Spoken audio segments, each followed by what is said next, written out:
माँ शीला आपको कैसी लगती है? देखिए, आखिरी मुलाकात उनसे, देखिए भारत में सेक्स सप्रेशन, काम दमन हजारों साल से है। पहली बात तो ये कि वहाँ निर्वस्त्र होके योग करवाया जाता है। माताजी को भी थी, पिताजी को भी थी, हम सबको वसीयत में मिली हुई हैं। जी। मुझको और मेरी धर्मपत्नी माँ अमृतप्रिया जी को स्वप्न में आया कि ओशो विदा होने वाले हैं। और उसके बाद क्या हुआ कि धीरे धीरे करते करते ओशो को धीरे धीरे उन्होंने जहर देना स्टार्ट कर दिया, पॉइजन करना स्टार्ट कर दिया, जिसके कारण ओशो की मृत्यु हो गई। ओशो जब गांव आते थे, है ना, तो अक्सर ये होता था कि वो घोड़े वाले तांगे चलते थे गांव में, तो जहां वो तांगे से उतरे उनके साथ ही 10-15 मित्र और उनके आ गए। उस समय मुझे पहली बार ऐसा लगा कि ओशो मेरे भाई नहीं कुछ और हैं। मुझे चुटकुले बहुत अच्छे लगते थे तो जहां मैंने देखा मुल्ला नसरुद्दीन का नाम, वो वाला पढ़ लेता था, फिर पलट के आगे बढ़ता था कि कहाँ और मुल्ला नसरुद्दीन। मेरे बड़े भाई ओशो के बाद जो सेकंड नंबर थे स्वामी विजय भारती, उन्होंने मुझसे कहा। स्वामी जी नमस्कार, बहुत बहुत स्वागत है आपका हमारे इस कार्यक्रम में। नमस्कार राहुल जी। आपकी तबीयत कैसी है? एकदम दुरुस्त, इस उम्र में जितनी हो सकती है। तो उसके लिए कोई स्पेशल प्रिकॉशन कर रहे हैं और जो ओशो की मेडिटेशन टेक्निक्स हैं वो फॉलो कर रहे हैं? देखिए, मेडिटेशन तो चेतना के तल पर, कॉन्शियसनेस पे काम करता है, उसका थोड़ा बहुत प्रभाव मन पर आता है। मेडिटेशन फिजिकल बॉडी पे असर नहीं करता। हमारी भौतिक काया जो है वह तो भोजन से, पानी से, व्यायाम से, विटामिन से, मिनरल से, इत्यादि इत्यादि चीज़ों से चलती है। तो मेडिकली उसका देख रेख ज़्यादा उचित है, मेडिटेशन से नहीं।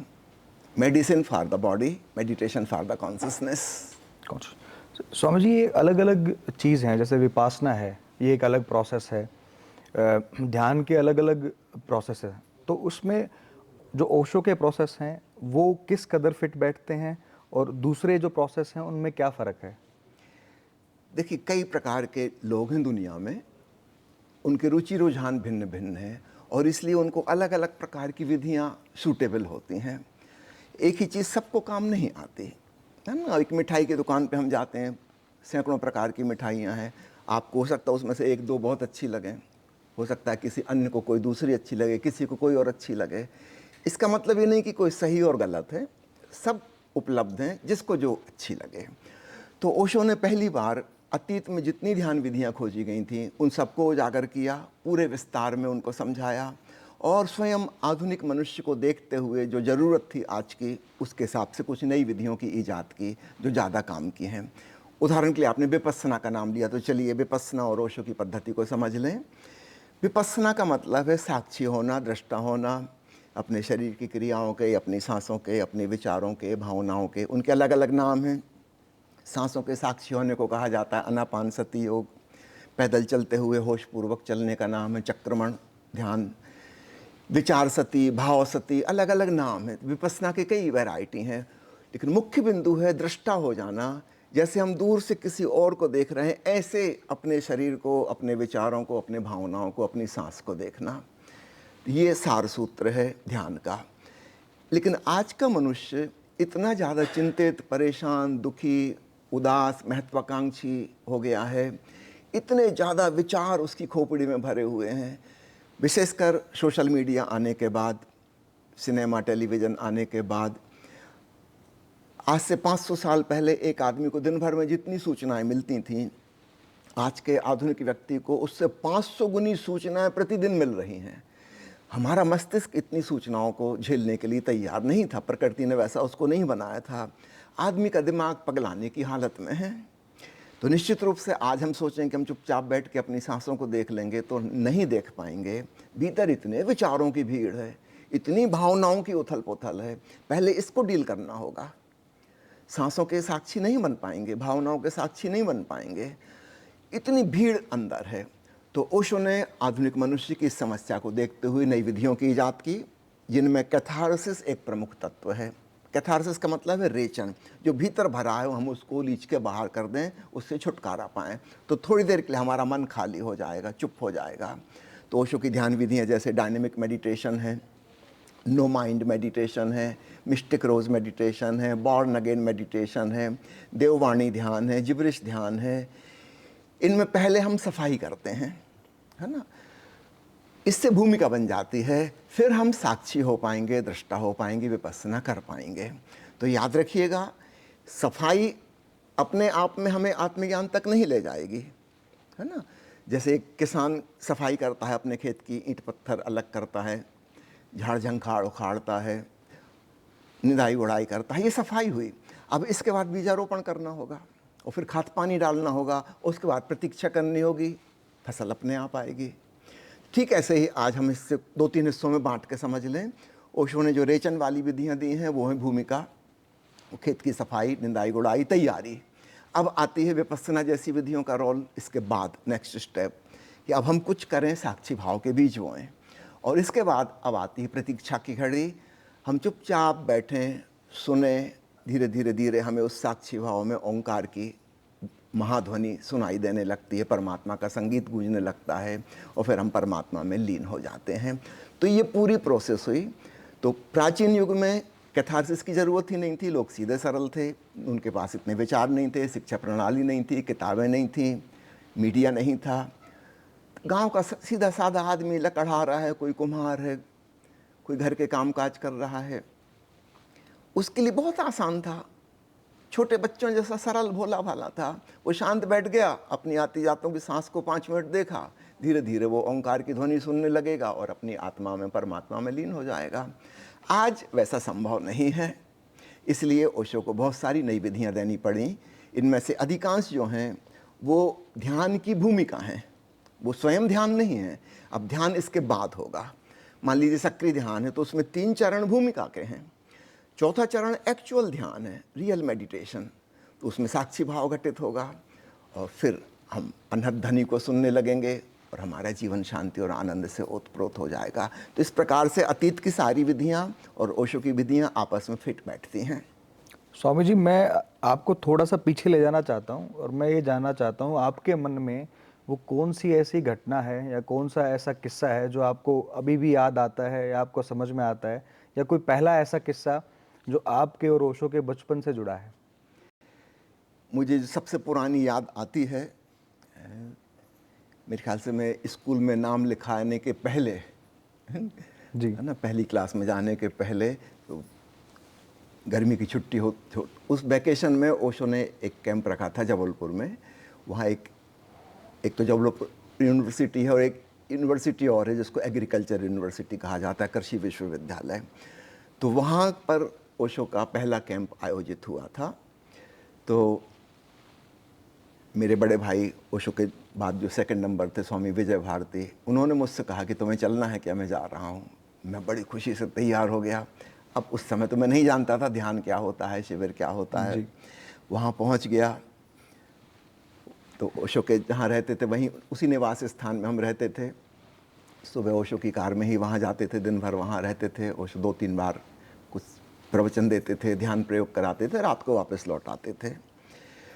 तो उस समय अब मुझे ये तो याद नहीं वो क्या समझाते थे, उतनी अक्ल नहीं थी, भाषा का भी उतनी नॉलेज नहीं थी, लेकिन वो जो ध्यान कराते थे वो सूत्र पकड़ में आ गया था।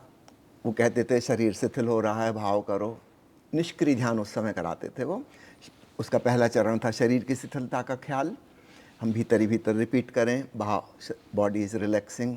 फिर दूसरा था कि सांस धीमी हो रही है, सांस धीमी हो रही है, इसका सुझाव ओशो देते थे।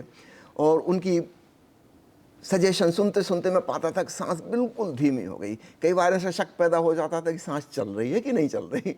1-2 बार डर भी लगा कि मैं मर तो नहीं गया, सांस बंद तो नहीं हो गई। और फिर ओशो कहते थे अब मन शांत हो रहा है, मन शांत हो रहा है, तीसरा चरण। और 2-3 मिनट बाद फिर वो कहते थे जो भी आवाज़ें सुनाई दे रही हैं उनको गौर से सुनो। वो एग्रीकल्चर यूनिवर्सिटी शहर से काफ़ी दूर थी और आसपास घना जंगल था, खूब वृक्ष थे वहाँ। तो सुबह भी खूब पंछियों की आवाज़ होती थी, शाम को भी खूब पंछियों की आवाज़ होती थी। ओशो कहते थे गौर से सुनो, पंछियों की आवाज़, हवा की सरसराहट, पत्तों की आवाज़ आ रही है। और शाम को स्पेशली ओशो कहते थे झींगुर की आवाज़ सुनो। और बीच बीच में गैप, वो कहते थे अभी गौर से सुनो, एक और आवाज़ गूंज रही है, गौर से सुनो। तो मुझे उस समय इतना पकड़ में आया। ये छोटा सा प्रयोग था 4 चरण का, शरीर शिथिल, सांस धीमी, मन शांत और सुनो।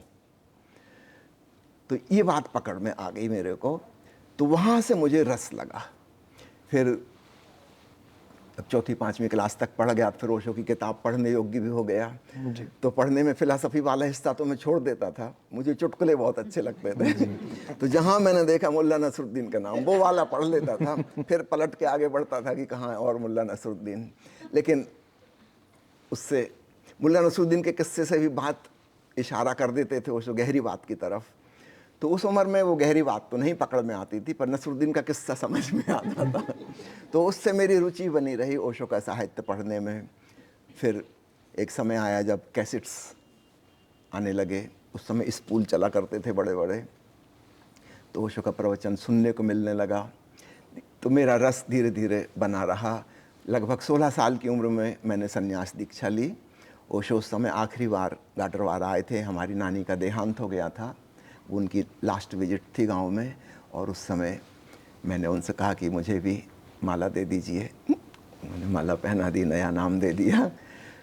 तो ये मुझे सबसे पहला स्मरण जो आता है वो एग्रीकल्चर यूनिवर्सिटी में, उस समय मुझे पहली बार ऐसा लगा कि ओशो मेरे भाई नहीं कुछ और हैं। उसके पहले भाई जैसा ही लगता था, बड़े भाई हैं, हम बड़े भैया कह के पुकारते थे, है ना। उस समय जब वो ध्यान में डूबे ना, तब लगा कि नहीं ये तो कोई और ही हैं। एक गुरु हैं ऐसी भावना, और मैं एक शिष्य हूँ ऐसी भावना उस समय उत्पन्न हुई। आपने कहा कि 16 साल की उम्र में आपने संन्यास ले लिया था। उससे पहले कभी मन में उथल पुथल नहीं चली आपको? कभी विचार जो हैं वो अलग अलग जगह पर नहीं दौड़े? कभी आपको ये लगता हो कि ओशो जो हैं वो बहुत बड़े लीडर हैं, या ओशो जो हैं उनके पास बहुत सारी गाड़ियां हैं इसलिए आपको लगता है कि मेरे को भी गाड़ी में जाने को मिले, या ओशो जो हैं उनके पास बहुत सारे लोग आते हैं? आपको उथल पुथल दिमाग में नहीं हुए आपके कि ऐसा कभी ख्याल ही नहीं आया। आपने कभी ओशो जब गांव आते थे, है ना, तो अक्सर ये होता था कि वो घोड़े वाले तांगे चलते थे गांव में, तो जहां वो तांगे से उतरे, उनके साथ ही 10-15 मित्र और उनके आ गए, वो हाथ मुंह धो के चाय पी के बैठ गए उनके साथ बातचीत करने। तो हम भी कोने में बैठ जाते थे, सुनते थे। तो बड़ी बड़ी बातें समझ तो नहीं आती थी, लोग सवाल पूछ रहे हैं, वो उत्तर दे रहे हैं, पर यह समझ में आता था कि सामान्य मनुष्य से ये कुछ हटके हैं। ये जो बातें कह रहे हैं वो साधारण रूप से हमको कभी पकड़ नहीं आती, हमारे पास वैसी दृष्टि नहीं है। ये कुछ हमको ऐसी क्रांतिकारी बात बता रहे हैं जो हमने कभी नहीं सोची। इससे प्रभाव पड़ता था, ना कि लोगों की भीड़ देख के या उनके नाम से। उनकी बातें प्रभावशाली थी, बहुत प्रभावशाली थी, और उससे भी ज़्यादा उनका जो प्रेमपूर्ण व्यवहार था, है ना। बातें उतनी प्रभाव नहीं करती, लेकिन व्यवहार निश्चित रूप से प्रभाव करता है। तो उनका जो एक करुणापूर्ण रवैया सबके प्रति, है ना, परिवार वालों के प्रति, मित्रों के प्रति, है ना, वो हृदय को स्पर्श करता था। वो बात ज़्यादा महत्वपूर्ण थी। आप अपने आप को एक ओशो के भाई के रूप में ज़्यादा नज़दीक मानते हैं उनसे, या फिर सन्यासी के रूप में ज़्यादा कनेक्ट कर पाते हैं? मैं सन्यासी के रूप में अपने आप को आइडेंटिफाई करता हूँ, है ना, क्योंकि उतनी छोटी उम्र में ही चूँकि मैंने उनसे सीखना शुरू कर दिया, तो मैंने फिर उनको गुरु रूप में ही जाना। और जब मैं थोड़ा बड़ा हुआ, समझो समझने लायक, है ना, तब तक तो वो विश्व प्रसिद्ध हस्ती हो चुके थे। तो मेरे मन में स्वयं के प्रति एक शिष्य की धारणा है। मैं सीख रहा हूँ, आज भी सीख रहा हूँ, सीखने का कभी कोई अंत नहीं आता। ओशो का जब भी कोई प्रवचन सुनता हूँ, पढ़ता हूँ, हमेशा ही उसमें से कुछ नई चीज़ ग्रहण करता हूँ, है ना। और मुझे पक्का पता है कि मैं ये बात कभी नहीं सोच सकता था जो ओशो ने बताई है। ये कुछ बहुत ही ऊपर सुपर कॉन्शसनेस की बात है, और हमेशा कुछ लगता है कि उनको पढ़कर सुनकर एक कदम हम और आगे बढ़े। तो मेरा शिष्य भाव आज भी बरकरार है, मैं सीख रहा हूँ, और ओशो के प्रति वही दृष्टि है कि वो मेरे सद्गुरु हैं। भाई वाली बात तो बहुत बचपन में थी, कभी फिर नहीं है। कभी ऐसा हुआ है कि कोई पिछली पुरानी जो याद है वो आपको आई और ओशो के बारे में आपने गहरा चिंतन किया और आपकी आंखें नम हुई उस बात को सोचकर? ऐसा तो बहुत बार होता है, बहुत सारी चीज़ें हैं। अभी जैसे थोड़े दिन पहले ही एक वीडियो प्रवचन देख रहा था, है ना, उसमें ओशो ने जो टोपी लगाई है उसको देख के मुझे झरझर आंसू आने लगे, क्योंकि वो टोपी उन्होंने मुझे भेंट की थी, वो मेरे पास अभी भी है। अब वो अचानक संयोग की बात, वो वाला वीडियो प्रवचन पे नज़र पड़ी, वो टोपी पे नज़र पड़ी जो मेरे पास है। तो ओशो का प्रेम, उनकी करुणा, हृदय को गदगद कर देती है, भाव से आपूरित कर देती है। तो ऐसी घटना तो आए दिन घटती रहती है। स्वामी जी, एक नेटफ्लिक्स पे एक सीरीज़ है वाइल्ड वाइल्ड कंट्री नाम से, वो मैंने पूरी वो सीरीज़ देखी है।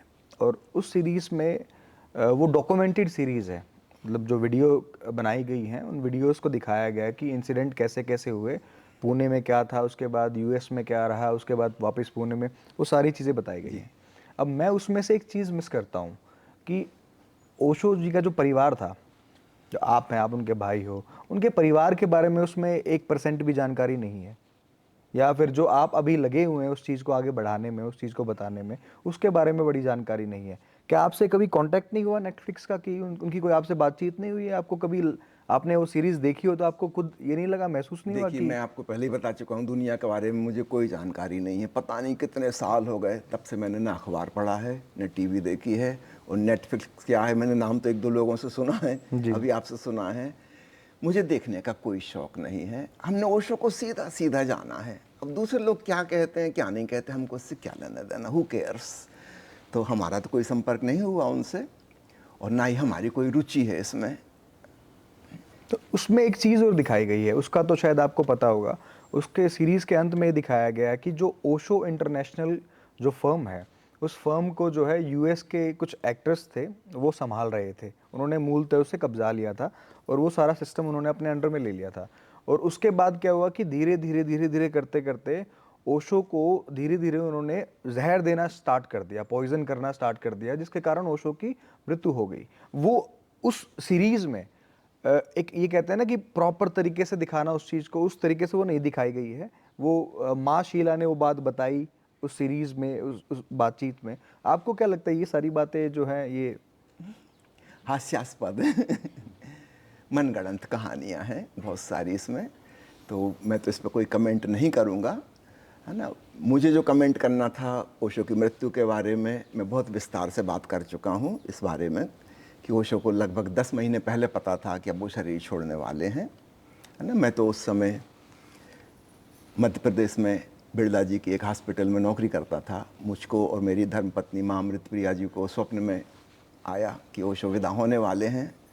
हम लोग वहाँ से जॉब छोड़ के रिज़ाइन करके पूना पहुँच गए, वहाँ रहने लगे। तो हमको ये पहले से ही आभास हो गया था कि ओशो जाने वाले हैं। तो जहर वगैरह की बात तो बिल्कुल फिजूल बकवास है। और ओशो ने उन 10 महीनों में जो किताबें छपी हैं उन सब में एक सबटाइटल डाला, उपशीर्षक, है ना। और उस उपशीर्षक में बिल्कुल स्पष्ट है कि मैं अब जाने वाला हूँ। अन्य लोगों को ये बात समझ में नहीं आती थी, लेकिन चूंकि मैंने और माँ प्रिया ने स्वप्न में यह सब देख लिया था, तो हम लोगों को तो क्लियर नज़र आता था कि ओशो बता तो रहे हैं, साफ साफ एकदम साफ बता रहे हैं। मान लो किताब का नाम है क्रांति बीज, ओशो ने उसमें नीचे सब टाइटल डलवाया जो नया एडिशन छपा कि मैं तो वो चला, क्रांति बीज मैं तो वो चला, तुम देखना कि बीज बीज ही ना रह जाए। वो तो बिल्कुल साफ कह रहे हैं। किताब का शीर्षक है मिट्टी के दिए, उपशीर्षक है जला तो दिए हैं जलाए रखना। किताब का नाम है एक ओंकार सतनाम और नीचे सब टाइटल है एक गीत और गालूं तो चलूं। तो 11 किताबें छपी उन 10 महीनों में, और 11 किताबों के शीर्षक बिल्कुल एक से हैं। एक किताब के शीर्षक है सुन सको तो सुनो, थोड़ी देर और पुकार लूंगा फिर मैं चला जाऊंगा। एकदम सुस्पष्ट। लेकिन हैरानी की बात कि किसी को ये बात नज़र नहीं आई। तो मैंने इस संबंध में बहुत विस्तार से इंटरव्यू दिए हुए हैं, आप वो देख लीजिएगा। तो ये जहर वाली बात और दूसरी बातें अपने आप ही समाप्त हो जाएंगी, है ना। ओशो को तो बहुत पहले से पता है ये वाली बात, और इसके पहले भी 20 साल पहले भी वो बता चुके हैं कि कितनी उम्र में जाएंगे। वो वाले प्रवचन तो मौजूद हैं, ऑडियो मौजूद हैं जिसमें आप सुन सकते हैं। और फिर पतंजलि योग सूत्र पर बोलते हुए सन 1972-73 में उन्होंने बताया था, पतंजलि का सूत्र है जिसके अनुसार एक बुद्ध पुरुष को अपनी मृत्यु के ठीक उतने दिन पहले पता लग जाता है जितने दिन वह माँ के गर्भ में रहा है। तो ओशो का वह गेस्टेशन पीरियड का समय जो था माँ के गर्भ में 284 दिन था, एवरेज 280 दिन होता है जी, तो प्लस माइनस 7-10 डेज होते हैं। तो ओशो का 284 दिन था। एग्जैक्टली 284 दिन पहले 10 अप्रैल 1989 को ओशो ने कह दिया था कि ये मेरा आखिरी प्रवचन था आज जो हुआ। और उनकी जो उस समय कार में साथ बैठ के आती थी महिला, उसने कहा कि मुझे ऐसा लगा कि ओशो के जैसे नाभि केंद्र से कोई ऊर्जा का पुंज बाहर निकल गया, अचानक जैसे वो कमज़ोर हो गए, ऑल ऑफ सडन। और तब उनने ये वाली बात उससे कही कि अभी जो मैं प्रवचन दे के आया हूँ, इसके बाद अब मैं प्रवचन नहीं दे पाऊँगा। जैसे माँ के गर्भ में आत्मा आके जुड़ती है, 280 दिन लगते हैं उसके बाद, ठीक ऐसे ही उतने ही दिन पहले कोई चीज़ छोड़ के चल देगी। वो स्लो प्रोसेस है, फिर उतने ही दिन लगेंगे विदा होने में। तो यदि किसी जहर की वजह से हो, किसी एक्सीडेंट की वजह से हो, अचानक कोई हत्या करे तो वो तो ऑल ऑफ सडन होगी, उसमें 10 महीने नहीं लगेंगे, है ना। तो ओशो को तो खूब पहले से पता है। और उसके बाद और भी बहुत सारे प्रमाण हैं जो पहले मैं इंटरव्यू में बता चुका हूं, तो अभी उसमें मैं समय नहीं दूंगा। और मैं आपको ये भी बता दूं, ओशो ने जिस दिन शरीर छोड़ा था उसके अगले दिन मैंने प्रेस रिलीज तैयार की थी और उसमें ये सारी बातें लिखी थी, पिछले 11 महीने में क्या क्या हुआ है और ओशो ने किस प्रकार से हमको संकेत दिया है। हम नहीं समझ पाई, हमारी चूक थी। वो हमारी उस समय मैगजीन छपती थी आश्रम से, मैं उस समय वहाँ एडिटर था मैगजीन का और प्रेस विभाग में भी काम करता था। मैंने पूरे भारत के प्रेस को और अंग्रेजी में विदेशी प्रेसों को भी वह आर्टिकल भेजा था। वो आर्टिकल अभी भी मौजूद है संन्यास डॉट विकी पर, आप देख सकते हैं। हिंदी सबटाइटल्स करके अगर आप उसमें डालेंगे तो वो आर्टिकल आ जाएगा और वो सारी किताबों के शीर्षक आ जाएंगे और उस समय क्या क्या हुआ था। तो यह अपने आप में प्रमाणित करता है कि वो कोई अचानक उनकी मृत्यु नहीं हो गई है ना। तो प्रकृतिगत जैसा होना चाहिए। फिर दूसरी बात और बता दूं, स्वामी विजय भारती का मैंने नाम लिया, जी। है ना। ओशो की मृत्यु 58 साल में हुई, स्वामी विजय भारती की मृत्यु भी ठीक 58 साल में हुई और ठीक उन्हीं बीमारियों से, हृदय की बीमारियों से, वैसी ही जो ओशो को थी। ये जेनेटिक टेंडेंसी हमारे परिवार में, डायबिटीज़, हाई ब्लड प्रेशर और हृदय की बीमारियाँ माताजी को भी थी, पिताजी को भी थी, हम सबको वसीयत में मिली हुई है। जी। तो मैं इसलिए बता रहा हूँ कि अब विजय भाई को तो जहर नहीं दिया था, है ना, तो उनको भी तो ठीक वही प्रोसेस से गुजरे, उतने ही समय में उनका देहांत हो गया 58 साल की उम्र में। तो इसको एक स्वाभाविक सहज मृत्यु के तरह देखिएगा। इसमें मैं कोई अन्य षड्यंत्र या साजिश या हत्या जैसी कोई चीज़ नहीं देखता हूँ। आपने वहाँ का पुणे का भी एक्सपीरियंस किया सर? वहाँ को लेके ना लोगों के बीच में बहुत सारी अलग अलग धारणाएं हैं, या जो मीडिया ने अफवाह फैलाई या मीडिया ने उन बातों को बहुत ज़्यादा उछाला। और मूलतः दो मोटी मोटी बातें जो सामाजिक तौर पे समाज बोलता है कि ये खराब चीज़ है, ये गलत बातें वो निकल के आती हैं। पहली बात तो ये कि वहाँ निर्वस्त्र होके योग करवाया जाता है, या यौन साधना के अलग अलग तरीके जो हैं वो वहाँ चलते हैं। पहली तो मैं इस चीज़ पर जानना चाहता हूँ कि ये दूसरी बात भी कही दीजिए। दूसरी फिर बात अपन सर, इकट्ठे हंस लें उन पे। जी। दूसरी बात सर ये, हालांकि ओशो अपने मुख से ये बात कहते थे, वो रिकॉर्डेड है, ऑन रिकॉर्ड है ये बात, कि शराब पीना गलत नहीं है। ये ऑन रिकॉर्डेड ओशो ने खुद ये बात कही हुई है, और जिसके ऊपर सामाजिक ताने बाने से लोग अलग अलग तरह के जो है वो कमेंट करते हैं और सबके अलग अलग इस चीज़ पे विचार होते हैं। तो मैं इन दोनों बातों का पुष्टिकरण आपसे चाहता हूँ कि देखिए, भारत में सेक्स सप्रेशन, काम दमन हजारों साल से है, ठीक है। ओशो ने जो बात कही है वो भगवान शिव के ग्रंथ विज्ञान भैरव तंत्र पर बोलते हुए 112 विधियों में से 3 विधियां काम से संबंधित हैं। तो उन 112 प्रवचनों में से आधा प्रवचन है जिसमें उन 3 विधियों को ओशो ने समझाया है कि सेक्स के दौरान भी तुम जागरूक, सजग और साक्षी हो सकते हो। जैसे अभी थोड़ी देर पहले हमने बात की विपस्सना, विपस्सना का अर्थ होता है साक्षी होना, सजग होना। तो सांस के प्रति, चलने के प्रति, भोजन करने के प्रति, बैठे हैं अपने विचारों के प्रति, हर कृत्य के संग दृष्टाभाव को जोड़ा जा सकता है, हर कृत्य को ध्यानपूर्ण बनाया जा सकता है। और चूंकि भगवान शिव ने 112 विधियां दी, तो हम अपनी दिनचर्या में जितनी भी गतिविधियां कर रहे हैं लगभग वो सब आ गई उसमें। उनके साथ होशपूर्ण साक्षी हम हो सकते हैं। निश्चित रूप से काम भी एक महत्वपूर्ण प्रक्रिया है, उसको भी ध्यानपूर्ण बनाया जा सकता है। ये भगवान शिव के द्वारा बताई गई विधि है जिसको ओशो ने समझाया है।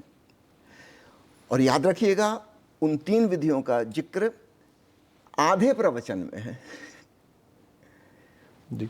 उस एक प्रवचन में 5 विधियां ओशो ने समझाई हैं, तो 3 में आधा ही आया, लगभग आधा, है ना। इतनी विशाल ग्रंथ में से आधा प्रवचन, क्या उस विधि को छोड़ देंगे? वो भी हमारे एक जीवन का हिस्सा है और उसको भी हम होशपूर्ण और ध्यानपूर्ण बना सकते हैं, तो क्यों ना बनाएं। तो ओशो ने यह बात कही। ये पागलपन की बात है कि निर्वस्त्र होकर योगासन वहाँ करते थे, मैंने तो आज तक नहीं देखा कभी, है ना। अमेरिका में ज़रूर वहाँ पर ऐसा प्रचलन है, न्यूडिस्ट क्लब होते हैं, लोग समुद्र तट पर नग्न बैठते हैं, ये वहाँ की बहुत साधारण सी घटना है। तो रजनीशपुरम में जो झील थी बहुत बड़ी, वहाँ पर इस प्रकार का एक आयोजन किया गया था। जिनको शौक हो वो आके करें। ये कोई ध्यान की प्रक्रिया नहीं थी, ये कोई साधना की प्रक्रिया नहीं थी, ना वहाँ कोई योगासन हो रहा था। ठंड के दिनों में लोग धूप तापते हैं नग्न होके, ये एक साधारण प्रक्रिया है अमेरिका में, दूसरे यूरोप के कंट्रीज़ में भी ये कोई विशेष बात नहीं है। भारत में ये विशेष बात लगती है क्योंकि हमारे यहाँ काम दमन बहुत ज़्यादा है। हैरानी की बात है, हमारे यहाँ सबसे ज़्यादा बलात्कार होते हैं और हमारे यहाँ ही महानगरों में बड़े बड़े वेश्यालय चलते हैं। ऐसा तो वेस्टर्न कंट्रीज़ में भी नहीं होता। वहाँ लोग ज़्यादा काम के प्रति सहज हैं।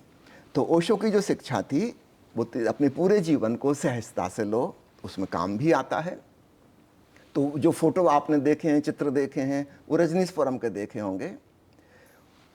वहाँ पर ये अलाउड था कि कोई खास समय तय थे, उस समय झील के किनारे जो स्नान करने जा रहे हैं वो नग्न विश्राम कर सकते हैं। इसमें कोई खास बात वहाँ पर नहीं थी। सर, दूसरा सवाल ये था कि ये रिकॉर्डेड है, ऑनलाइन है, शराब को लेकर ओशो कहते हैं कि इसमें तो कुछ गलत नहीं है, शराब पीना कुछ गलत नहीं है। बाकी सामाजिक ताने बाने से अगर हम इस बात को देखें तो लोग अलग अलग तरह के सबके विचार हैं इस चीज़ को लेकर। मैं आपसे जानना चाहता हूँ कि ये चीज़। देखिए पूरी बात, पहले मैं एक चुटकुला सुना दूं। जी। मुल्ला नसरुद्दीन खूब शराब पीता था, जी। ये भी ओशो के प्रवचन से ही है। जी। तो वहाँ के मौलवी ने आके कहा कि तुम मुसलमान हो और शराब पीना तो पाप है, जुर्म है, ये तो बिल्कुल उचित नहीं, क्यों इतनी शराब पीते हो? नसरुद्दीन का हद हो गई, मैं तो धर्म ग्रंथ में पढ़ के ही शराब पीना शुरू किया, पहले मैं नहीं पीता था। कुरान शरीफ में लिखा है ना कि शराब पियो। तो मौलवी भी हैरान हुआ, उसने भी तुम्हारे पास कौन सी कुरान शरीफ है, मुझे भी बताओ। नसरुद्दीन उसको बताया, खोल के देख लीजिए, फलाने फलाने पेज नंबर पर ये आखिरी लाइन है, शराब पियो। मौलवी ने पेज पलटा और कहा कि पूरा सेंटेंस तो पढ़ो, इस तरफ है, वहां लिखा है शराब पियो, यहाँ लिखा है तो नरक जाओगे। नसरुद्दीन का हमने पेज पलटा ही नहीं, हमने तो उतना ही पढ़ा और हम उसका पालन करने लगे, है ना। आपने पीछे का पढ़ा तो आप उसका पालन करो, हमने तो पढ़ा ही नहीं था। आप जो कह रहे हैं ना रिकॉर्डेड है, वो ऐसी बातें हैं आधी अधूरी, कहीं से एक सेंटेंस ले लिया, कहीं से अधूरी वाक्य ले ली बिना कॉन्टेक्स्ट के, है ना।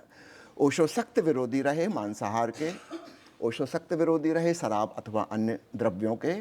ओशो की एक किताब है, आप पढ़ लीजिए, LSD a shortcut to false samadhi, अंग्रेजी में प्रवचन है। ओशो सख्त विरोधी रहे इन चीज़ों के। ओशो होश की हाला पीना सिखा रहे हैं। अब कहीं कहीं पे वो उपमात्मक रूप से, काव्यात्मक रूप से आ जाती है।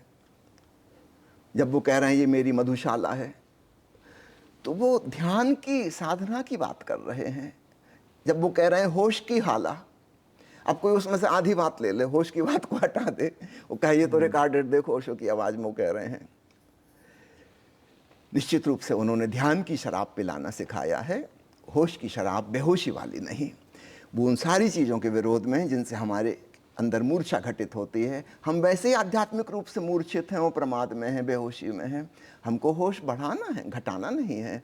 कोई भी चीज़ जो हमारा होश घटाती है उसके वे विरोध में है। लेकिन याद रखिएगा, उनका विरोध भी बहुत सॉफ्ट और माइल्ड है, वो हिंसक प्रवृत्ति के नहीं हैं। जी। वो कोई सख्त आदेश नहीं दे रहे हैं कि तुमको ऐसा करना ही होगा, है ना। बहुत माइल्ड है। एक दो उदाहरण मैं आपको बताता हूँ।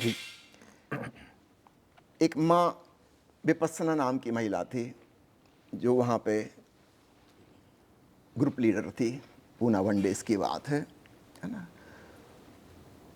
और शाम को जब ऊर्जा दर्शन होता था, उसमें जो मीडियम बनते थे उसमें भी वो चुनी गई थी, तो 7-8 महिलाएं रहती थीं, है ना।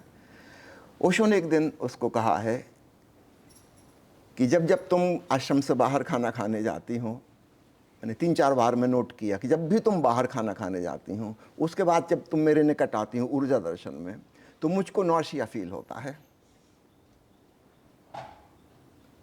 उल्टी का मन होने लगता है। ये 3-4 बार जब हो गया, तब कन्फर्म हो गया कि तुम बाहर जाती हो तो मांसाहार करके आती होगी, है ना। तो कृपा करके कम से कम 3 दिन फिर मेरे पास नहीं आया करे, तुम्हारी प्रेजेंस में मुझे नौशिया होने लगता है, एनर्जी डिस्टर्ब हो जाती है। अब देखो, उससे भी सीधा ये नहीं कह रहे हैं कि मांसाहार छोड़ दो, वो कितने प्रेमपूर्ण, कितने करुणावान है, वो इतने ही कह रहे हैं कि 3 दिन मेरे पास निकट नहीं आना, है ना, मेरी एनर्जी उससे डिस्टर्ब हो जाती है। अब समझदार व्यक्ति को इशारा काफ़ी है कि वो क्या चाह रहे हैं, है ना। हम कोई छोटे बच्चे थोड़े जिनको उंगली पकड़ पकड़ के सिखाएंगे, इशारा काफ़ी है ना। ठीक इसी प्रकार शराब के बारे में, है ना। हाँ, कुछ मजबूरियाँ ऐसी आईं। ओरेगॉन रजनीशपुरम में ठंड के दिनों में -20 डिग्री टेम्परेचर होता था, 4 फुट मोटी बर्फ़ की परत जमी होती थी 4-5 महीने के लिए। उस बीच में काफ़ी लोग वहाँ बीमार होने लगे, जिनका कोई स्पष्ट कारण समझ में नहीं आता था। तब वहाँ के जो मेडिकल एक्सपर्ट्स थे, उन्होंने सलाह दी कि हम जो वेजिटेरियन खाना खा रहे हैं, इसके साथ हमको कुछ और जोड़ना होगा एडिशनल, क्योंकि इस ठंड को सहने योग्य नहीं है।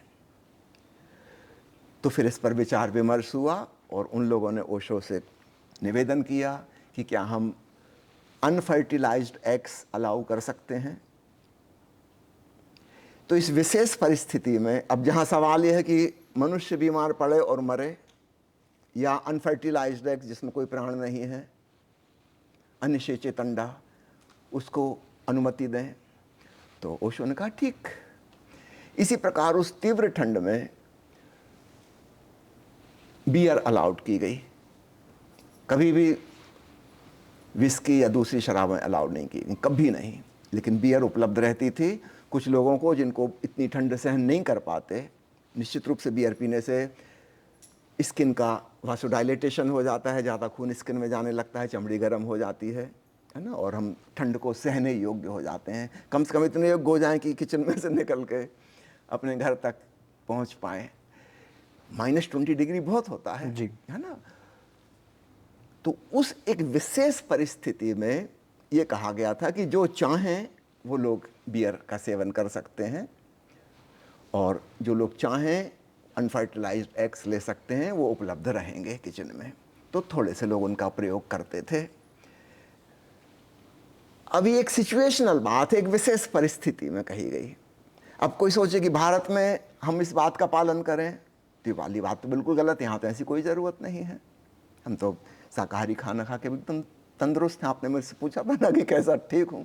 मैंने तो कोई अनफर्टिलाइज्ड एग्स भी नहीं लेता। मैं तो यहाँ तक कि मिल्क प्रोडक्ट्स भी बहुत कम इस्तेमाल करता हूँ, लगभग नहीं। वेगन है, वेगन है ना। मैं तो शहद का भी इस्तेमाल नहीं करता, दूध का भी इस्तेमाल नहीं करता, यदा कदा। अभी मेरी कैल्शियम बहुत कम हो गई थी, बोन्स की स्कैन की, तो उसमें पता चला कि सारी बोनी ऑस्टियोपोरोसिस हो गई है, हड्डी कमज़ोर हो गई हैं। तो कैल्शियम की गोली खा रहा हूँ। तब डॉक्टर के कहने पर मैंने दूध वाली चाय पीनी शुरू की। करीब करीब मैंने 40 साल से दूध वाली चाय नहीं पी थी। तो ओशो ने क्या शिक्षा दी है, किस परिस्थिति में दी है, वो भी तो याद रखो।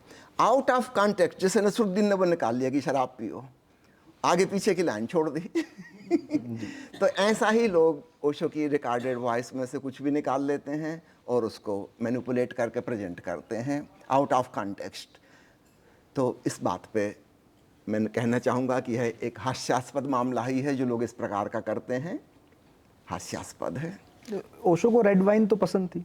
जी नहीं, कभी नहीं। बहुत सारी डॉक्यूमेंटेड वीडियोस में देखा गया है सर। वीडियोस फोटो उतरवाने के लिए। अच्छा, सिर्फ फोटो खिंचवाने? सिर्फ फोटो। ओशो को फोटो का बहुत शौक था, है ना, फोटो के लिए कुछ भी कर सकते थे। वो रखा है गिलास वहाँ पे। उन्होंने तो कभी, उनको तो स्मेल भी अच्छी नहीं लगती थी, है ना, स्मेल भी अच्छी नहीं लगती थी। आपको लगता है कि अगर 10-15 साल यूएस में ओशो और रहते तो अमेरिका के राष्ट्रपति बन सकते थे? जी नहीं, कभी नहीं। कभी नहीं। उनको राजनीति में कोई रुचि नहीं थी, कोई रस नहीं नहीं, था। रुचि तो देखी जाती है ना, सर। ना। अध्यात्म और राजनीति बिल्कुल एक दूसरे से अपोजिट हैं। राजनीति का अर्थ है दूसरों का मैनिपुलेशन, दूसरों को अपने ढंग से चलाना, उन पर मालकियत जमाना, उनका कब्जा करना। और अध्यात्म है स्वयं के ऊपर मालकियत, अपने स्वामी बनना। अपन सन्यासी को स्वामी कहते हैं, क्यों? किस चीज़ का मालिक है? अपना स्वामी है वो, अपना मालिक है, अपने मन पर उसका वश चलता है, दूसरों के ऊपर नहीं चलाता वो। तो नेता और धार्मिक व्यक्ति बिल्कुल एक दूसरे से अपोजिट डायरेक्शन है। एक है एक्सट्रोवर्ट, दूसरा है इंट्रोवर्ट। तो बहिर्मुखी और अंतर्मुखी 180 डिग्री का अपोजिट है एक दूसरे से। तो ओशो की ऐसी कोई रुचि नहीं, कोई रुझान नहीं, उस दिशा में कभी भी नहीं जाएंगे। तो ये वहाँ पे जो चुनाव लड़े गए, मेयर बने, उसके बाद गवर्नर की तैयारी चुनाव की गई, तो ये सब ओशो का आइडिया नहीं था? देखिए, ओशो का आइडिया नहीं था।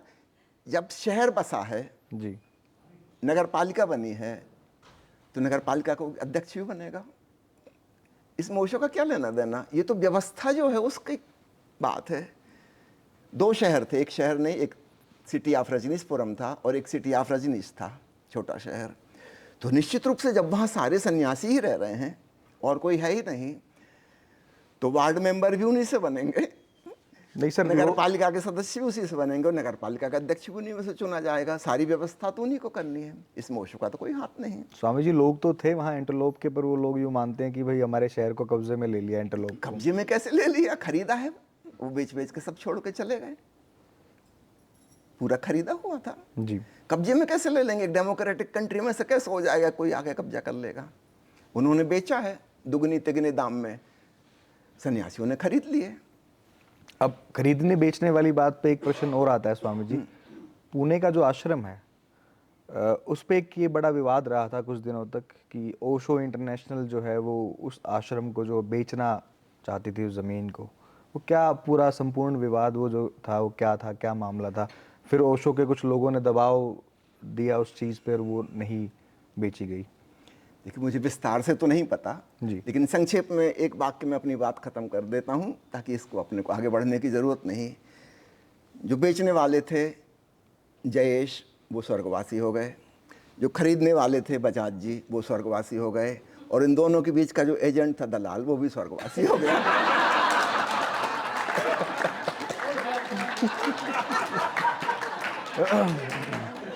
अब जब स्वर्ग में मुलाकात होगी तो अपन उनसे पूछेंगे भाई क्या मामला था। छोड़िए उसको। आपको ये एहसास पहली बार कब हुआ कि आपकी जो आवाज़ है वो बिल्कुल ओशो जैसी है? किसी ने कहा आपको? नहीं, बहुत लोग कहते हैं लेकिन मुझे नहीं लगता। नहीं, मेरे हिसाब से आई गेस सब एग्री करते होंगे इस चीज़ पे। नहीं, मेरी 2 बहनें यहाँ बैठी हुई हैं, उनसे पूछ लीजिए। मेरे अन्य भाइयों की आवाज़ भी ऐसे ही है, मेरे पिताजी की आवाज़ भी ऐसे ही थी। कोई स्पेशल बात नहीं है। नेचुरली भाई भाई की आवाज़ एक से होती है, शक्ल सूरत एक से होती है। मेरे पिताजी की आप वृद्धावस्था की तस्वीर देखो तो बिल्कुल मेरे जैसे ही लगते हैं। ओशो जैसे सिमिलरिटी उनमें भी है। मेरे दूसरे भाई की तस्वीर आप देखेंगे वो भी वैसे ही लगते हैं। आवाज़ भी उनकी मिलती जुलती है। बल्कि मुझे ये लगता है मेरा छोटा भाई है उसकी आवाज़ ओशो से ज़्यादा मिलती जुलती है। मुझे अपनी उतनी मैचिंग नहीं लगती, पर अन्य लोग ऐसा कहते हैं। बीते दिनों हम एक महाराज जी के साथ बैठे थे, वार्तालाप ऐसे बातचीत कर रहे थे, तो मैंने उनसे एक सवाल पूछ लिया कि बड़ी बड़ी जटाएं और ये दाढ़ी ये ज़रूरी है? तो उन्होंने कहा कि ये बाबाओं का फैशन है। देखिए, जब मैं स्टूडेंट था तब भी मेरी दाढ़ी मूछें थी, तब भी मेरे लंबे लंबे बाल थे। इनकी वजह से एक बार मुझे कॉलेज में एडमिशन भी नहीं मिला था। जब मैं मैट्रिक पास किया और जबलपुर वहाँ नियरेस्ट वहाँ साइंस कॉलेज था, वहाँ एडमिशन के लिए गया। जब मैं भीतर प्रवेश कर रहा था दरवाजे से, मुझे पता नहीं था वहाँ के प्रिंसिपल साहब और कुछ प्रोफेसर वहाँ खड़े हुए थे। तो उन्होंने मुझे आवाज़ लगाई, ये बाबा जी इधर आओ। उस समय मैं गेरुआ रंग की लुंगी और गेरुआ कुर्ता पहनता था, माला पहनता, तो मेरे बाल बहुत लंबे लंबे थे। चांद उस समय नहीं थी, सूरज था। मैं उनके पास गया, क्या बोलिए सर? बोले आप यहाँ क्यों आए हैं? जानते हैं कॉलेज है? मैंने कहा जी कॉलेज में एडमिशन लेने आया हूँ। कहा ऐसे कपड़ों में हम एडमिशन नहीं देते। हम कहा कपड़ों को एडमिशन देंगे कि स्टूडेंट को एडमिशन देंगे? कपड़ों से आपको क्या लेना देना? वो काफ़ी भन्ना गए, वो जानते नहीं मैं यहाँ का प्रिंसिपल हूँ, फला हूँ, डका हूँ, गेट आउट फ्रॉम हियर। मैंने कहा एक बात बताइए, मैं अन्य स्टूडेंट्स को भी देख रहा हूँ, कोई सरदार है वो पगड़ी बांधे हुए हैं, ये प्रोफेसर साहब खड़े हुए हैं, कुर्ता के नीचे से उनका जनेऊ दिख रहा है, कोई लड़की सलवार सूट में है, कोई लड़की साड़ी पहने हुए है, तो कॉलेज की कोई ड्रेस कोड तो नहीं है, तो आपको मुझसे क्या प्रॉब्लम है मैं लुंगी कुर्ता पहने हूँ गेरुआ रंग के? वो तो एकदम नाराज़ हो गए, तर्क करते हो, बहस करते हो, ये वो। उन्होंने हमारी एप्लीकेशन भी स्वीकार नहीं की, लौटा दिया। दूसरे दिन मेरे जीजा जी हैं हरकचंद जी यहाँ बैठे हुए हैं, वो भी अभी, हमने आकर उनको बताया। हमारे एक कजिन ब्रदर थे वहाँ, अरविंद जैन, वो प्रोफेसर थे दूसरे कॉलेज में। तो ये लोग सब मुझे लेके फिर दूसरे दिन पहुँचे उनके पास, उनके ऑफिस में बैठे। इन लोगों ने अपने तर्क रखे, है ना, कि एडमिशन तो आपको देना होगा भाई, मार्कशीट देखो, आप पूरे मध्य प्रदेश में मेरिट में आया हूं, कपड़ों पे आप क्यों जा रहे हो? वो जिद्दी कपड़ा, वो नहीं बदलेगा, आप दो कि ना दो एडमिशन, इसमें आपका ही लॉस होगा, उसका लॉस नहीं होने वाला है। तो वो तो खूब भड़क गए, है ना। तो हमारे एक सज्जन और थे साथ में, उन्होंने कहा कि ये तो हम भी कोर्ट केस करेंगे, मतलब ये तो कोई आधार नहीं हो सकता कि आप ड्रेस के आधार पर एडमिशन नहीं, तो ऐसा तो कोई कानून नहीं है, विश्वविद्यालय का कोई कानून हो तो आप बताओ। तो उन्होंने फिर मेरी एप्लीकेशन ली गुस्से में और कहा कि ठीक है एडमिशन देता हूं, पर देखना पास नहीं होने दूंगा। मैंने उनके हाथों से अपनी एप्लीकेशन वापस ली और मैंने कहा जहाँ का प्रिंसिपल इतने घटिया दर्जे की सोच रखता है, मुझे वहाँ एडमिशन लेना भी नहीं है। मैंने उठाई अपनी फाइल, मेरे जीजा जी को, भाई को कहा कि चलिए वापस, मुझे नहीं चाहिए एडमिशन। मैंने एडमिशन वहाँ नहीं लिया। 3-4 महीने मैं बिना पढ़ाई लिखाई के रहा। इस बीच में ओशो की कीर्तन मंडली गुजरात में चला करती थी जी। मैं वहाँ चला गया और कीर्तन मंडली में ओशो की किताबों का प्रचार प्रसार करना, वो मैं करता रहा। उसके बाद फिर एक समय आया, ओशो ने कहा कि अब कीर्तन मंडली बंद करते हैं, तो फिर मैं वापस लौट के गाँव आया। तब तक दिवाली का समय आ चुका था, तो जुलाई में एडमिशन होते थे मेरे, अक्टूबर नवंबर आने वाला था। ओशो के बचपन के एक मित्र स्वामी सुखराज भारती थे, उन्होंने कहा कि मैं जहाँ रहता हूँ वो नर्मदा नदी के किनारे बरमान नामक एक छोटी सी जगह है, वहाँ पर नदी के किनारे एक झोपड़ी बना के वो रहा करते थे। वहाँ उनका कुछ व्यवसाय था, फिर वो व्यवसाय बंद हो गया, फिर वो झोपड़ी वहाँ थी। उन्होंने कहा कि बरमान में एक प्राइवेट कॉलेज है, वो लोग 100 रुपया में एडमिशन दे देते हैं, परीक्षा के एक दिन पहले भी। तो उन्होंने मेरे पिताजी से कहा कि शैलेंद्र को वहाँ ले जाते हैं। तो पिताजी ने कहा ठीक, अगर वो राजी हो जाता है। तो मेरी तो मन की मुराद पूरी हो गई, है ना। वहाँ पे बिजली वगैरह नहीं थी, है ना, कोई बस्ती भी वहाँ नहीं थी, एकमात्र उनकी झोंपड़ी थी नदी में पुल के किनारे। तो मुझे तो नदी का बहुत शौक था, तैरने का बहुत शौक। तो नर्मदा नदी में सुबह शाम 2-2 4-4 घंटे मुझे तैरने मिलता था। और पढ़ाई लिखाई की वहाँ कोई थी नहीं सुविधा, क्योंकि बिजली नहीं थी, और गाडरवारा में तो बिजली में पढ़ने की आदत थी, वहाँ लालटेन।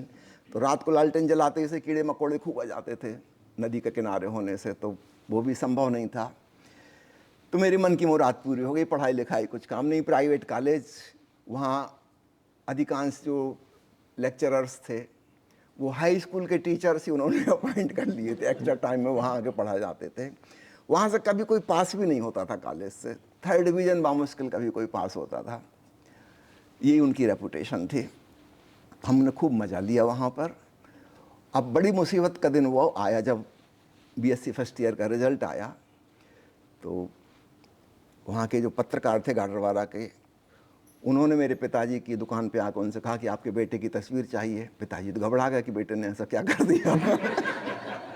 उसकी न्यूज़ छापना है। बोले आपको पता नहीं, आपके बेटे ने बताया नहीं, वो यूनिवर्सिटी टॉपर है।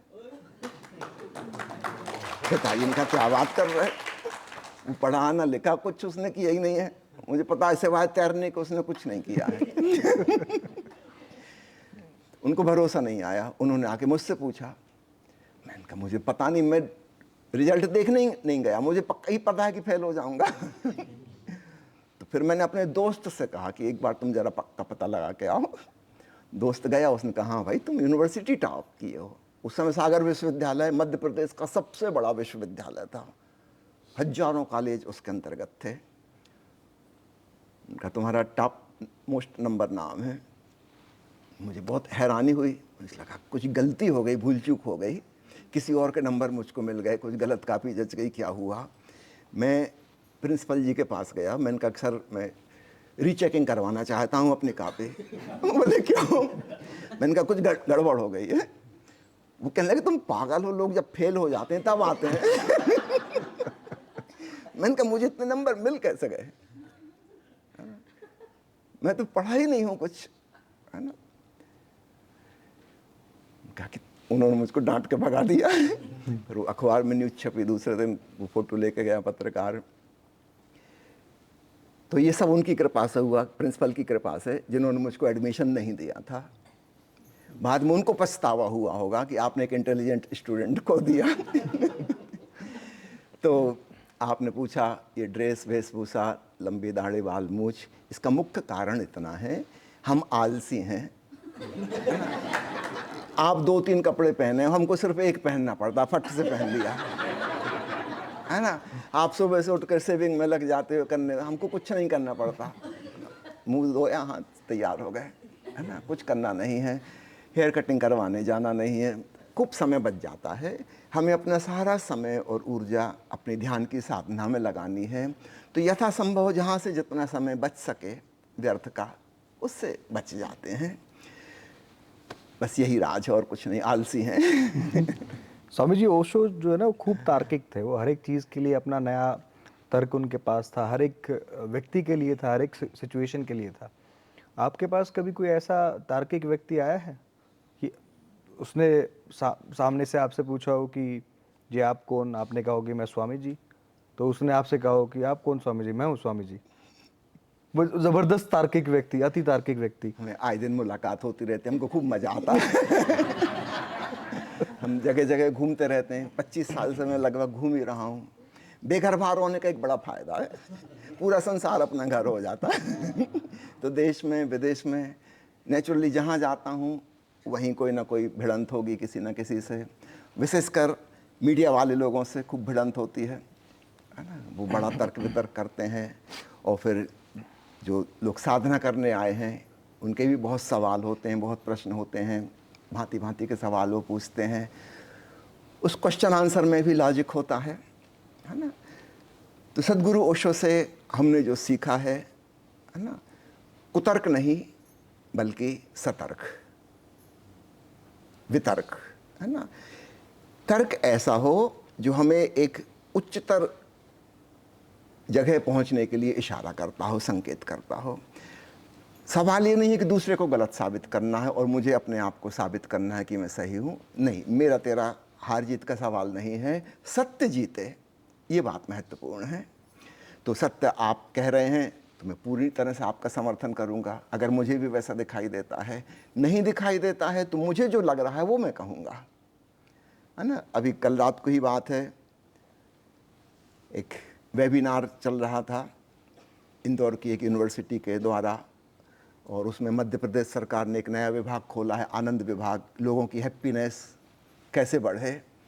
तो उसमें चर्चा चल रही थी, वहाँ के वाइस चांसलर भी मौजूद थे, आनंद विभाग के अध्यक्ष भी मौजूद थे, और बहुत सारे गणमान्य लोग इस पर विचार विमर्श कर रहे थे कि अभी 20 मार्च को वर्ल्ड हैप्पीनेस डे था, और उस दिन उन्होंने लिस्ट रिलीज़ की है कि कौन देश में हैप्पीनेस का लेवल कितना है।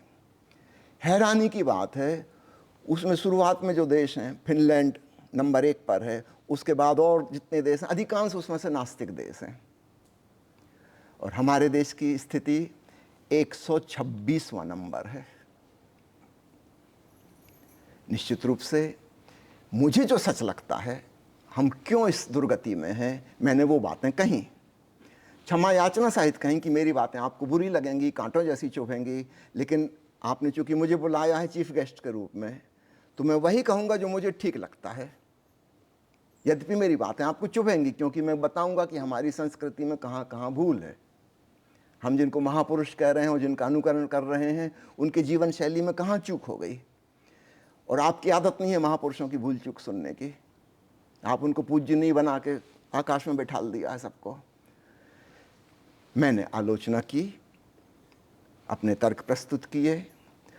उस समय तो सब लोगों को सहमत होना पड़ा क्योंकि उनके पास कोई तर्क नहीं बचे थे, है ना। मैंने कहा अगर आप चाहते हैं कि हमारे देश में भी हैप्पीनेस का लेवल बढ़े, तो हमें अपनी इन प्राचीन धारणाओं को, जिनको हम बहुमूल्य समझ रहे हैं, जिनको हम आभूषण समझ के पहने हैं, इनको फेंकना पड़ेगा। ये हमारी हथकड़ियाँ और बेड़ियाँ हैं, इन्हीं की वजह से हम सुखी नहीं हो पा रहे। तो बहुत सी उसमें ऐसी बातें आईं जो कि निश्चित रूप से कठोर, सुनने में कठोर लगेंगी, क्योंकि हम जिसको आभूषण कह रहे थे उसको मैंने जंजीर साबित किया। तो हर जगह जहाँ जाता हूँ वहाँ कुछ ना कुछ तर्क वितर्क हो जाता है, क्योंकि सत्य सुनने में कटु लगता है। ये सत्य का स्वभाव नहीं है कटुता, ये उन लोगों की पूर्वाग्रह वाली धारणा है। वे असत्य को मीठा मान रहे हैं तो उनको कड़वा लगता है। तो ऐसा नहीं कि मैं जानबूझ के कोई कड़वी बात कह रहा हूँ जो उनको चोट पहुँचाए, लेकिन अगर मैं एक डॉक्टर हूँ और टीबी के मरीज को ये ना कहूँ कि आपको टीबी है, तो भी उसका इलाज कैसे करूँगा? इतना तो बताना पड़ेगा कि टीबी है, उसकी वजह ये है और उसका इलाज ये है।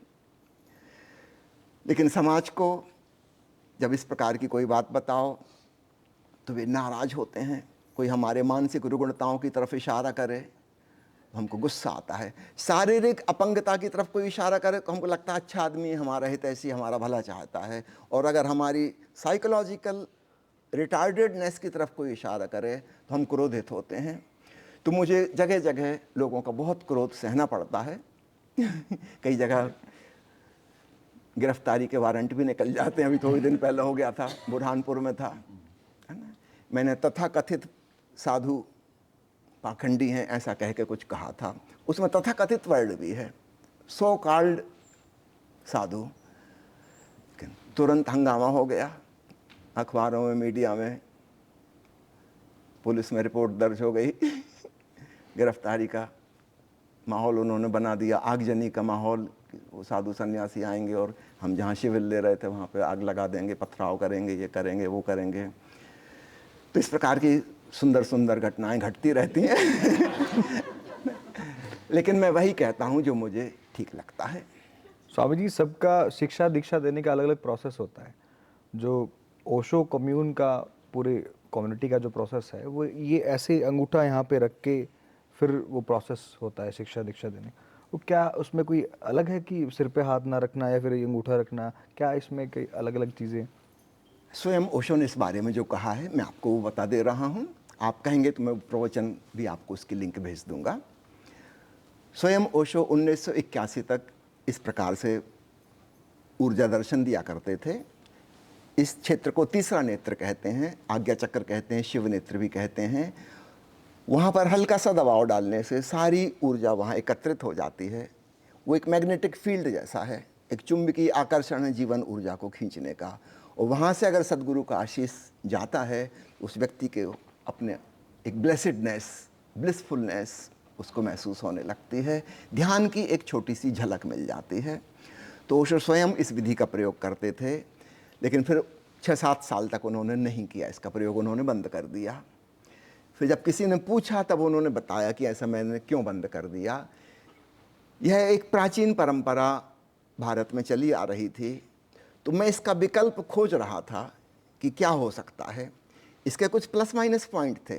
जब आज्ञा चक्र पे दबाव डाला जाता है या सहस्त्रार को स्पर्श किया जाता है तो गुरु की ऊर्जा शिष्य को मिल जाती है, तो तत्क्षण तो उसे बहुत अच्छा अनुभव होता है। जो अपनी साधना करके झलक उसको महीनों या सालों में मिलती, ये उसको बिना प्रयास के प्रसाद स्वरूप मिल गई, कृपा स्वरूप मिल गई। लेकिन इसका एक साइड इफेक्ट है, डिपेंडेंस पैदा होती है, निर्भरता पैदा होती है। अब शिष्य बारंबार आना चाहेगा, गुरु का आशीर्वाद लेना चाहेगा, एक प्रकार की स्पिरिचुअल स्लेवरी, आध्यात्मिक गुलामी। उसको कहते मुझे ये वाली बात पसंद नहीं आती, मैं तुम्हें अपना गुलाम बनाना नहीं चाहता, मैं तुम्हें इंडिपेंडेंट बनाना चाहता हूँ। तुम अपनी साधना से पाओ, भले ही देर लगे कोई बात नहीं, इस जन्म में नहीं अगले जन्म में 2 जन्म मैंने 3 जन्म में, ऐसी जल्दी क्या है, अनंत जन्म है। लेकिन शीघ्रता के लिए किसी के ऊपर निर्भर हो जाना और फिर एक प्रकार की दासता महसूस करना, ये बिल्कुल उचित नहीं है। तो ओशो ने कहा, मैं इसके लिए हमेशा से सोचता था कि इसका विकल्प क्या हो सकता है, कैसे वो करें। फिर ओशो ने कहा, मैंने धीरे धीरे वह विधि खोज ली, अब मैं उसका प्रयोग कर रहा हूँ पिछले 6-7 सालों से। और वह है, मैं प्रवचन इस प्रकार से देता हूँ, धीरे धीरे, बीच बीच में गैप, 2 वाक्यों के बीच में अंतराल, कभी कभी 2 शब्दों के बीच में भी कुछ सेकंड का सन्नाटा, बोलने की स्पीड बहुत कम कर दी। और शिष्य सब बैठ के सुन रहे हैं, श्रद्धा भाव से, आह्लादित होते हुए, ग्रहणशील, रिसेप्टिव। और खासकर ये जब गैप आता है तब और भी प्रतीक्षा भाव बढ़ जाता है कि अब वो क्या कहने वाले हैं नेक्स्ट, है ना। तो अचानक हमारे भीतर के विचार रुक जाते हैं, हम इंतजार कर रहे हैं कि अब क्या, व्हाट इज नेक्स्ट। तो भीतर हमारे विचार बंद हो जाते हैं और हम पूरी तरह सजग हैं। तो ये 3 घटनाएं, सजगता, शांति और निर्विचार, यही तो ध्यान की मुख्य भूमिका है। ये 3 अपने आप घट गई ओशो का प्रवचन सुनते सुनते। तो ओशो ने कहा, मैंने ये वाली एक नई विधि अपनाई है और इसमें एक एक व्यक्ति को करने की भी ज़रूरत नहीं। जब थोड़े से शिष्य थे तब तो ठीक है, चल जाता था, इतना समय था कि सबको कर सकते हैं, कि हर महीना सब आ सकें, ऐसा इंतज़ाम पूना 1 डेज़ में था, हर महीने रिपीट हो सके। जब शिष्यों की गिनती लाखों में पहुंच गई तो ये तो संभव नहीं है कि अब एक एक के सिर पे हाथ रखेंगे। तो बड़े पैमाने पर वो जो ऊर्जा दर्शन में होता था, वही घटना प्रवचन श्रवण में होने लगी। और ये नई टेक्निक ओशो ने यूज़ की, किसी को पता भी नहीं चला और बात वही हो गई, वही ध्यान की झलक मिल गई जो ऊर्जा दर्शन में मिला करती थी। और उस शून्यता में प्रतीक्षा करते हुए सजगता के क्षण में अचानक ओशो की वो जो डिवाइन एनर्जी है वो हमारे भीतर प्रविष्ट हो जाती है। तो ओशो ने कहा कि मैंने ये वाली विधि जब से खोज ली तब से वो वाली विधि बंद कर दी है। तो आपका कहना ठीक है कि कुछ लोग इसका उपयोग करते हैं, कुछ नहीं करते हैं। मैं स्वयं भी नहीं करता हूँ इसका कभी उपयोग, क्योंकि दूसरे व्यक्ति की स्वतंत्रता का बहुत सम्मान है। मैं कभी नहीं चाहता कोई मेरे पैर छुए। मैं सबको कहता हूँ जो मेरे पैर छुएगा वो नरक जाएगा। इसके बाद भी कुछ जिद्दी हैं नरकगामी, वो आ जाते हैं। ठीक है, उतना सीरियस लेने की ज़रूरत नहीं, लेकिन ये भाव नहीं होना चाहिए कि हम सुपीरियर हैं, कोई हमसे इन्फीरियर है, कोई हमारे चरण छुए हम उसको आशीर्वाद दें। ये पुरानी प्राचीन परंपरा गुरु शिष्य की जो चली आ रही थी, ओशो ने इसको तोड़ा। ओशो ने इसको तोड़ा। ओशो पहली बार हैं एक ऐसे सद्गुरु जो स्वयं आके शिष्यों को प्रणाम करते थे और शिष्यों को खड़ा भी नहीं होने की अनुमति थी। ये नहीं कि आदर के लिए हम खड़े हो गए। शिष्य बैठे हैं सभा में, वो पहले से आके बैठे, वो बैठे ही रहेंगे, वो वहीं से नमन कर सकते हैं, कोई उनके चरण नहीं छू सकता था। और ओशो स्वयं प्रणाम करते थे। और आपने उनके पुराने प्रवचन सुने होंगे जिसमें हमेशा अंत में कहते हैं, आपने मेरी बातों को इतने प्रेम और शांति से सुना, उससे बहुत बहुत अनुग्रहित हूँ और अंत में आपके भीतर बैठे परमात्मा को प्रणाम स्वीकार करता हूँ, मेरे प्रणाम स्वीकार करें। ये उनका डायलॉग हर प्रवचन के अंत में होता था। ऐसा कभी नहीं हुआ कि गुरु ने प्रणाम किया हो, गुरु ने कहा हो कि तुम्हारे भीतर परमात्मा है। हमेशा शिष्यों ने कहा था कि गुरुर ब्रह्मा गुरुर विष्णु गुरुर्देव महेश्वरा, आपके भीतर परमात्मा है। हमारे गुरु ने हमें याद दिलाई कि तुम्हारे भीतर भी परमात्मा है। हम भिन्न भिन्न नहीं हैं, हमारा जो मूल तत्व है होने का वह एक ही है। तो ऐसी अद्भुत बात अध्यात्म के जगत में, जिसको कहना चाहिए स्पिरिचुअल कम्युनिज्म, साम्यवाद, हम सब समान हैं। प्राचीन धर्मों में धारणा थी कि वो जो गुरु हैं वो अवतार हैं और हम तो साधारण मनुष्य हैं, कीड़े मकोड़े जैसे धरती पर रेंगने वाले। वो ईश्वर के पुत्र हैं, ईसा मसीह, और इकलौते, वो भी कंडीशन जुड़ी हुई है, the only begotten son of God, यानी दूसरा ना है ना हो सकता। पता नहीं भगवान ने उसके बाद परिवार नियोजन ऑपरेशन करवा लिया, क्या हुआ।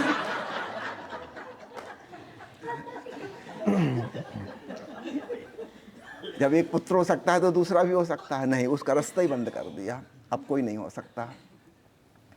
वो सेवियर हैं, मसीहा हैं, दुनिया को बचाने के लिए आए हैं और हम लोग तो बस कीड़े मकोड़े हैं, बचाए जाएं, कोई हमें बचा ले।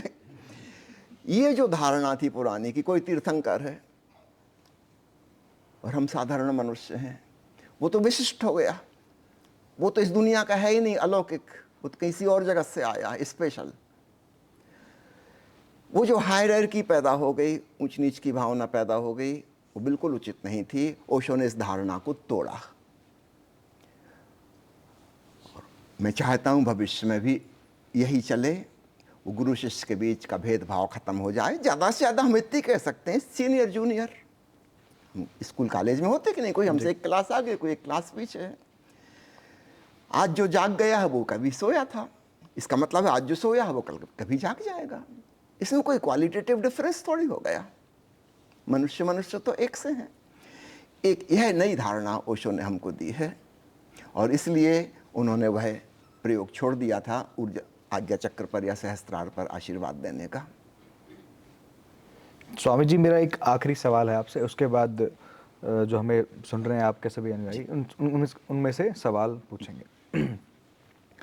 स्वामी जी, कोई भी ऐसा संत महात्मा नहीं है आज के समय में जो ओशो को नहीं सुनता या ओशो की किताब नहीं पढ़ता, और बहुत सारे तो ऐसे हैं कि उन्हीं किताबों में से पढ़ के अपने प्रवचनों में बात बताते हैं, बस घुमा फिरा के। मुल्ला नसरुद्दीन का नाम बदल देते हैं, उसमें पकड़ा जाएंगे, वो ट्रेडमार्क है ओशो का।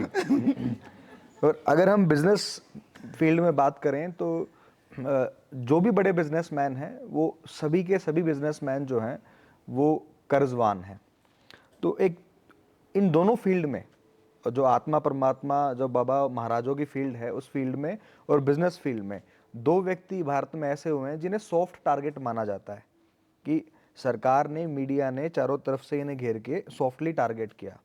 जो स्पिरिचुअलिटी की फील्ड में माना जाता है वो ओशो को माना जाता है, और जो बिजनेस फील्ड में माना जाता है वो विजय माल्या को माना जाता है। तो आपको क्या लगता है कि ये सच में ही ऐसा हुआ है? देखिए, मैंने आपको बताया मैं स्वयं प्रेस विभाग में पूर्ण आश्रम में काम किया करता था। जी। मुझे बड़ा दुख होता है कहते हुए कि हमारे यहाँ की पत्रकारिता कितने घटिया दर्जे की है। हम जो वहाँ से मैसेज भेज रहे हैं, प्रेस विज्ञप्ति बना के भेज रहे हैं, उसको कैसे तोड़ मड़ोड़ के प्रस्तुत करते हैं, कैसे उसकी हेडिंग चेंज कर देते हैं, सनसनीखेज बना देते हैं, भड़कीली बना देते हैं। उसका क्या कंटेंट था, उसमें भी कैसा मैनिपुलेशन करके एक दो शब्द से सब कुछ बदल जाता है जी। है ना। कहने को लगेगा कि वही बात है, लेकिन आगे पीछे कुछ ऐसा जोड़ दिया कि उसका पूरा कॉन्टेक्स्ट ही चेंज हो जाएगा। तो हमारे यहाँ की मीडिया ईमानदार नहीं है, हमारे यहाँ के धर्मगुरु भी ईमानदार नहीं हैं। बिजनेसमैन के बारे में तो मैं नहीं जानता, राजनेताओं के बारे में आप ही ज़्यादा जानते होंगे। जब धर्मगुरु ही ईमानदार नहीं हैं तो जिनसे हम उम्मीद कर रहे थे होने की, तो बाकी के लोग क्या होंगे। लेकिन इस बारे में मैं कहना चाहूँगा, अमेरिका में मीडिया ने ओशो का समर्थन किया, सरकार का विरोध किया, और उन्हीं की वजह से ओशो वापस जिंदा वहाँ से निकल पाए, नहीं तो नहीं निकल सकते थे। सरकार ने पूरा इंतज़ाम किया था ख़त्म करने का, लेकिन नहीं कर पाए क्योंकि मीडिया इतने पीछे पड़ा था। वहाँ का मीडिया बहुत सशक्त है जी। बिल्कुल हेलीकॉप्टर से वीडियो कैमरा लगाए हुए, जहाँ ओशो को ले जाया जा रहा वहाँ 10 हेलीकॉप्टर भी जा रहे हैं ऊपर से। तो सब कुछ चाहे के भी सरकार कुछ बिगाड़ नहीं पाई। कोशिश की भांति भांति से, लेकिन नहीं बिगाड़ पाई फिर भी। और उसी की वजह से ओशो समझो सजीव वापस लौट पाए, अन्यथा नहीं लौट सकते थे।